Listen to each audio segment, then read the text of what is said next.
Yo, what up, guys? Shively here. This right here on screen is the Fusion champion for the month of May 2025. I'm currently not available at my office location or home, as you can tell right here.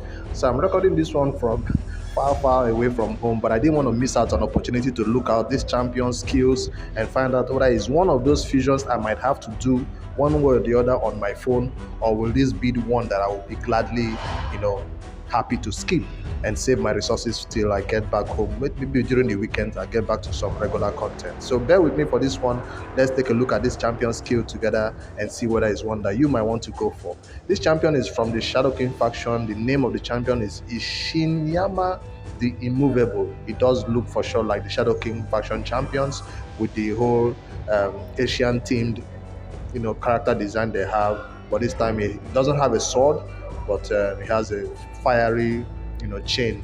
Maybe the sword is at the back, I don't know. We'll have to turn around his champion skills to see whether it is. But let's go into his skills first of all to see whether it's one that is worth going for or not.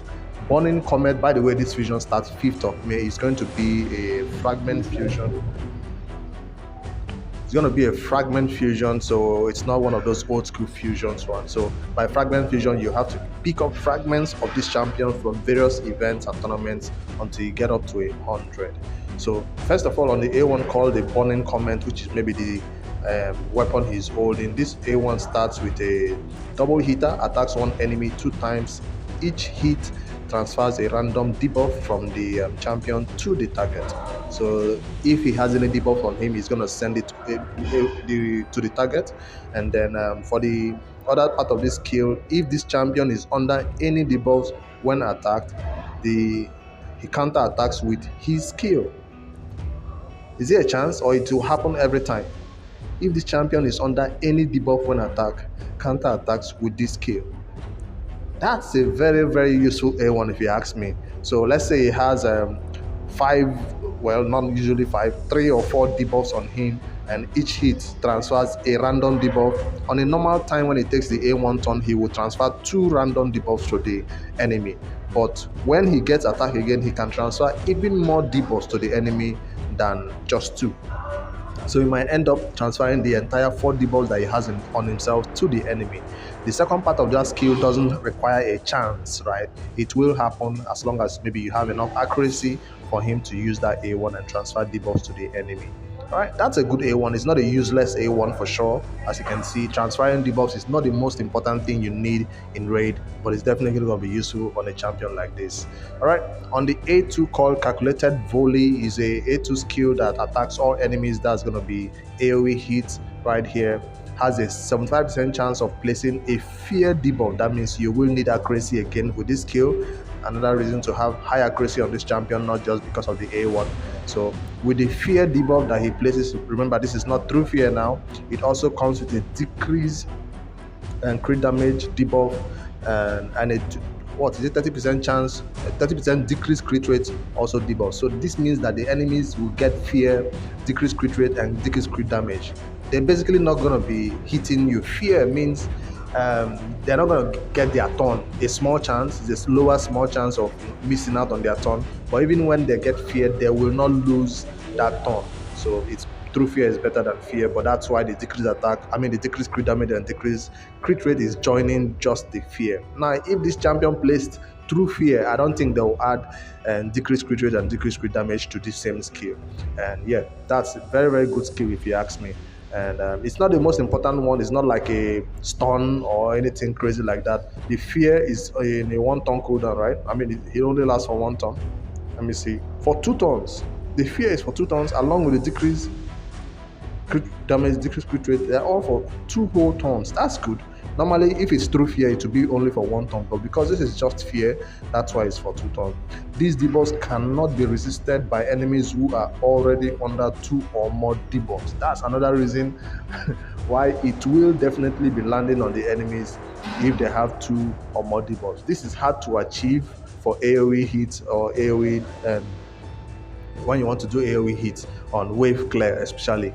Maybe if you come in with a decreased defense and weakened champion who lands 2 debuffs along with the enemies, then you can definitely not need accuracy on this skill at all and totally neutralize the enemy's ability to do damage to you. Except it's an arena where definitely enemies in that arena content are usually, covered their content. You can't really, tip off them because they are in stone skin or something like that. Now on the A3 called Finish Them, this skill attacks one enemy, will ignore 25% of the target's defense, will ignore 50% of the target's defense instead if the target is under 2 or more debuffs.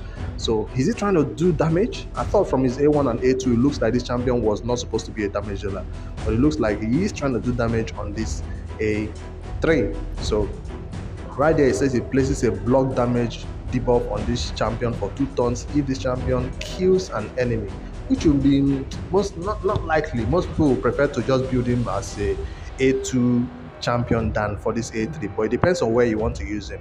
Ignoring 25% of the target's defense or 50% of the target's defense if the target is under 2 or more debuffs is not a bad way to do damage, especially for one target who you easily can take out of the team by knocking that target down. It's not a block revive, it just gives you block damage skill when you kill one enemy.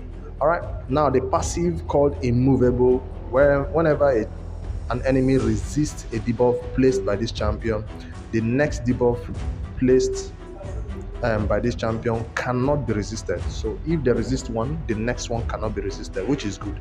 Each debuff placed by this champion increases their max HP by 3%, attacks stacks up to 30%, which is good. Aura increases ally HP in all battles by 28%. So he's a HP based damage dealer. That's good,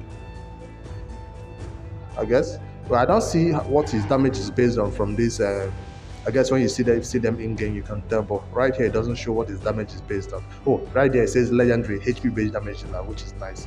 So I'm gonna call him by his name, the Immovable, because that first part of the skill, well, his name is Ishiyama. It's kind of hard to pronounce, so we're gonna call him the Immovable or Immovable, right? So Shadow King faction champion right there, an awesome one to have on your account if you want to, obtain this champion as a May fusion for 2025, right? So, but from my own perspective, from looking at his kit right now, I don't think this is one that I definitely want to get.